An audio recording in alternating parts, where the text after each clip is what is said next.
മരണപ്പെട്ട വിവരം പത്രത്തിലോ എങ്ങനെയോ അറിഞ്ഞപ്പം ഒരു നോക്ക് അവസാനമായി കാണാനായിട്ട് ഓടിയെത്തിയാണ്. പക്ഷെ വന്നു കഴിഞ്ഞപ്പോൾ ബന്ധുക്കൾക്കും അല്ലെങ്കിൽ അവരുടെ അടുത്തറിയുന്ന ആളുകൾക്കൊക്കെ അവരുടെ ഒരു പ്രസൻസിനോട് വലിയ താല്പര്യമില്ലാതായി. അദ്ദേഹത്തിനൊരു ഭാര്യയുണ്ട്, മക്കളുണ്ട്, എല്ലാം ഉണ്ട്. അപ്പം മൃതശരീരം ഇങ്ങനെ അവിടെ വെച്ചിട്ടുണ്ട്. അപ്പം എന്നോട് പറഞ്ഞൊരു വാക്കുണ്ട്, പണ്ട് ഒരുപാട് മുത്തം കൊടുത്ത ആ കവിളിലും അല്ലെങ്കിൽ ആ നെറ്റിയിലും ഒരിക്കൽ കൂടി അവസാനമായി ഒന്ന് ചുംബിക്കണമെന്ന് എനിക്ക് ആഗ്രഹമുണ്ടായിരുന്നു. പക്ഷേ ഇന്ന് ആ മരിച്ചു കിടക്കുന്ന വ്യക്തിയും ഞാനും തമ്മിൽ ഒരു ബന്ധവും ഇല്ലല്ലോ.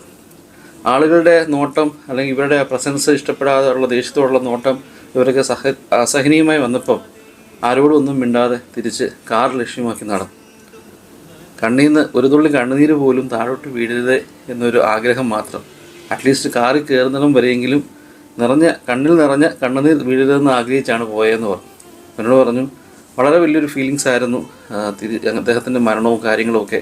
എന്നാലും പഴയ കാര്യങ്ങളൊക്കെ ഓർത്തപ്പോൾ എനിക്കൊത്തിരി വിഷമമുണ്ടായിരുന്നു. അപ്പോൾ എന്നോട് ഇത് പറയുമ്പം ഇത് കേൾക്കുമ്പോൾ തന്നെ എനിക്കൊത്തിരി വിഷമമുണ്ട്. അപ്പോൾ ഈ കേട്ടപ്പോൾ ഈ കഥകളിങ്ങനെ പറഞ്ഞപ്പോൾ എനിക്കറിയാതെ തന്നെ ഈ കവിതകളാണ് മനസ്സിലേക്ക് കയറി വന്നത്.